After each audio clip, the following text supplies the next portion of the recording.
Hi friends, நான் உங்கள் சுமதி. Welcome to Pattu's food zone. இன்றைக்கி நம்ம ரொம்பவே டிஃப்ரெண்ட்டாக கரம் மசாலா, பிரியாணி மசாலா எதுவுமே இல்லாமல் பிரியாணி கொஞ்சம் கூட அடிப்பிடிக்காமல் ரெஸ்டாரண்ட் ஸ்டைலில் எப்படி உதிரி உதிரியாக பண்ணுறதுன்னு தான் பார்க்க போகிறோம். கொஞ்சம் கூட வீடியோ ஸ்கிப் பண்ணாமல் ஃபுல்லாக பாருங்கள். வீடியோக்குள்ளே போகிறதுக்கு முன்னாடி நீங்கள் நம்ம சேனலை சப்ஸ்கிரைப் பண்ணாமல் இருந்தால் சப்ஸ்கிரைப் பண்ணிக்கோங்க.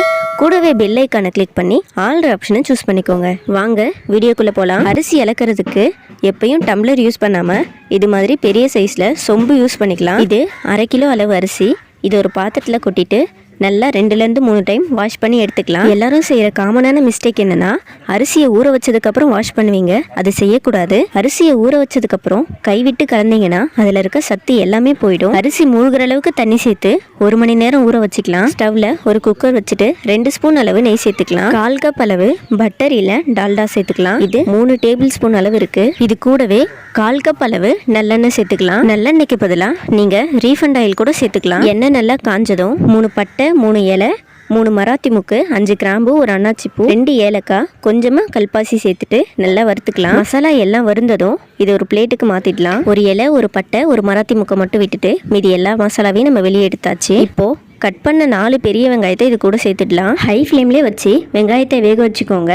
5-6 நிமிஷத்தில் வெங்காயம் நல்லா இந்த அளவுக்கு வந்துடும். இன்னும் ஒரு 2-3 நிமிஷம் வெங்காயத்தை வதக்கி விட்டுக்கலாம்.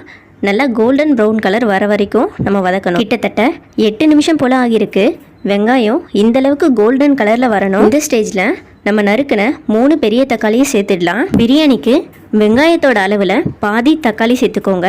அப்போ தான் பிரியாணியோட டேஸ்ட் நல்லாயிருக்கும். தக்காளி நல்லா மசிஞ்சு வெந்து வரணும். இந்த ஸ்டேஜில் 3-4 டேபிள் ஸ்பூன் அளவு இஞ்சி பூண்டு பேஸ்ட் சேர்த்துக்கலாம். பிரியாணிக்கு எப்பயும் இஞ்சியை விட பூண்டு அதிகமாக சேர்த்துக்கோங்க.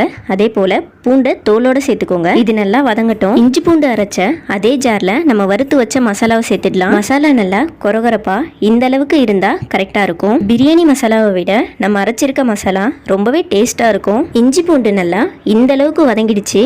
இந்த ஸ்டேஜில் நம்ம காரம் உப்பு எல்லாம் சேர்த்துடலாம். 1 ஸ்பூன் காரத்தூள், 1 ஸ்பூன் உப்பு, 1 ஸ்பூன் பெப்பர், 1/2 ஸ்பூன் மஞ்சத்தூள், 1/2 ஸ்பூன் பெருங்காயத்தூள், கூடவே நம்ம அரைச்சி வச்ச மசாலா எல்லாத்தையும் சேர்த்துட்டு நல்லா மிக்ஸ் பண்ணிடலாம். உங்களுக்கு மசாலா ஃப்ளேவர் பத்தலன்னு தோணுச்சுன்னா 1/2 ஸ்பூன் கரம் மசாலா, 1 ஸ்பூன் மல்லித்தூள் சேர்த்துக்கோங்க. மசாலா நல்லா வதங்கி எண்ணெய் பிரிய ஆரம்பித்ததும் இது கூட 1/2 கிலோ சிக்கன் சேர்த்துக்கலாம். சிக்கனை எப்பயும் போல் பெருசாக போடாமல் கொஞ்சம் மீடியம் சைஸில் போட்டுக்கலாம். அப்போ தான் மசாலா எல்லாம் சிக்கனில் ஊறி ரொம்பவே டேஸ்ட்டாக இருக்கும். இந்த ஸ்டேஜில் 3 பச்சை மிளகாய் சேர்த்துக்கலாம். காரம் கொஞ்சம் அதிகமாக சாப்பிடுவீங்கன்னா 4 பச்சை மிளகாய் கூட சேர்த்துக்கோங்க.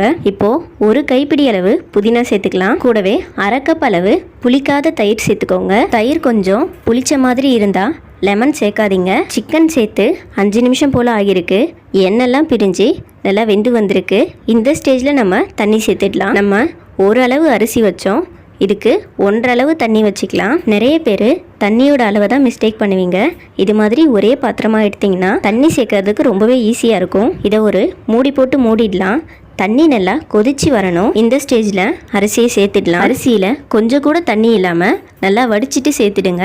அரிசி சேர்த்ததும் உப்பு காரம் எல்லாம் கரெக்டாக இருக்கான்னு செக் பண்ணிக்கோங்க. உப்பு கொஞ்சம் கூடுதலாக சேர்த்துக்கோங்க. அப்போ தான் பிரியாணி வெந்து வரும்போது உப்பு கரெக்டாக இருக்கும். நான் ஆல்ரெடி சேர்த்த உப்பு பத்தாத மாதிரி இருந்தது. அதனால நான் கூட 1 ஸ்பூன் சேர்த்துக்கிறேன். நான் சேர்த்த தயிர் கொஞ்சம் புளிப்பாக இருந்ததுனால நான் லெமனை ஸ்கிப் பண்ணிட்டேன். உங்களுக்கு வேணும்னா இந்த ஸ்டேஜில் பாதி லெமன் புழிஞ்சு விட்டுடுங்க. குக்கரை மூட வேணாம். 2 நிமிஷத்துக்கு ஒரு டைம் நல்லா கலந்து விடுங்க. அரிசி இந்தளவுக்கு 80% குக் ஆனதும் அடுப்பு ஆஃப் பண்ணிடுங்க. தம் போடுறதுக்கு வேற ஒரு அகலமான பாத்திரம் எடுத்துக்கலாம். கட் பண்ண வாழை இலையை அது உள்ளே வச்சுட்டு 1 ஸ்பூன் அளவு நெய் சேர்த்துடலாம். நெய் உருகினதும் நம்ம ரெடி பண்ணி வச்ச பிரியாணியை இது உள்ள சேர்த்துடலாம். அடுப்பை லோ ஃப்ளேமில் வச்சுட்டு இந்த ப்ராசஸ் பண்ணுங்கள். பிரியாணியை ஃபுல்லாக சேர்த்ததும் இது கூட 1 கைப்பிடி அளவு புதினா, 1 கைப்பிடி அளவு கட் பண்ண கொத்தமல்லி சேர்த்துக்கலாம். கூடவே 1 ஸ்பூன் அளவு நெய் சேர்த்துட்டு தம் போட்டுடலாம். பிரியாணி பாத்திரத்துக்கு மேலே காற்று போகாத அளவு ஒரு மூடி போட்டு மூடிடலாம். அதுக்கும் மேலே நல்லா சூடான தண்ணியை ஒரு பாத்திரத்தில் வச்சுட்டு அதுக்கு மேலே ஒரு வெயிட் வச்சிடலாம். கரெக்டாக 20 நிமிஷம் லோ ஃப்ளேம்லேயே பிரியாணி வேகணும். 20 நிமிஷம் ஆகிடுச்சு. பிரியாணி ஓப்பன் பண்ணிடலாம். நல்லா சுட சுட ஆவி பறக்க வாழை இலை ஃப்ளேவரோட பிரியாணி ரெடி ஆகிடுச்சு. நம்ம அடியில் இலை சேர்த்ததுனால கொஞ்சம் கூட பிரியாணி அடி பிடிச்சிருக்காது. ரைஸ் நல்லா வெந்து கொஞ்சம் கூட தண்ணி இல்லாமல் சாஃப்டாக சூப்பராக இருக்குது. இதே போல் நீங்களும் பிரியாணி செஞ்சுட்டு எப்படி வந்திருக்குன்னு மறக்காமல் கமெண்ட் செக்ஷனில் கமெண்ட் பண்ணுங்கள். வீடியோ பிடிச்சிருந்தா உங்கள் ஃப்ரெண்ட்ஸ் அண்ட் ஃபேமிலிக்கு ஷேர் பண்ணிவிடுங்க. கடைசியாக பிரியாணி கூட வெங்காய பச்சடி, ஒரு முட்டை, கொஞ்சமாக நெய்யில் வறுத்த முந்திரி பயிரை தூவி சர்வ் பண்ணிடுங்க. பார்க்கும்போதே எவ்வளோ சூப்பராக இருக்குன்னு பாருங்கள். டேஸ்ட் அதுக்கும் மேலே இருக்குது.